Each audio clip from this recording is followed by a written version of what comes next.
கபடி கபடி அப்படின்னு உயர்கல்வித்துறை அமைச்சர் பொன்முடி அவர்கள் இளைஞர்கள் கூட சேர்ந்து விளையாடினது இப்போ சமூக வலைத்தளங்கள்ல வைரலா பரவிட்டு இருக்கு. தமிழ்நாடு முதலமைச்சர் கோப்பை விளையாட்ட விழுப்புரத்துல தொடங்கி வச்சிருக்காங்க.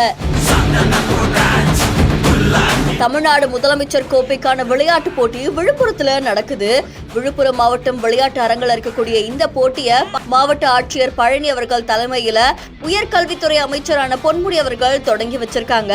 இதுல கபடி, கைப்பந்து, வாலிபால், இறகுப்பந்து இந்த மாதிரியான விளையாட்டு போட்டியை உயர்கல்வித்துறை அமைச்சரான பொன்முடி அவர்கள் தொடங்கி வச்சிருக்காங்க. இந்த கபடி விளையாட்டை தொடங்கி வைக்கும் போது அவருமே உற்சாகம் அடைஞ்சு என்ன பண்ணிருக்காருன்னா, தன்னுடைய வேட்டையை மடிச்சு கட்டிக்கிட்டு அங்க இருக்கக்கூடிய இளைஞர்கள் கூட சேர்ந்து கபடி கபடின்னு கபடி விளையாடி இருக்காங்க. இது அங்க இருந்த வீரர்களுமே உற்சாகப்படுத்தி இருக்காங்க. அண்ட் அமைச்சர் கபடி விளையாட்டை பார்க்கறதுக்காக அங்க பலருமே குவிஞ்சது நெகிழ்ச்சியை ஏற்படுத்தி இருக்கு. இந்த வீடியோ தொடர்பான உங்களுடைய கருத்துக்களை நம்மளுடைய பிஹைண்ட்ஸ்ல பதிவு செய்யுங்க. மேலும் செய்திகளுக்கு ஃபாலோ பண்ணிக்கோங்க.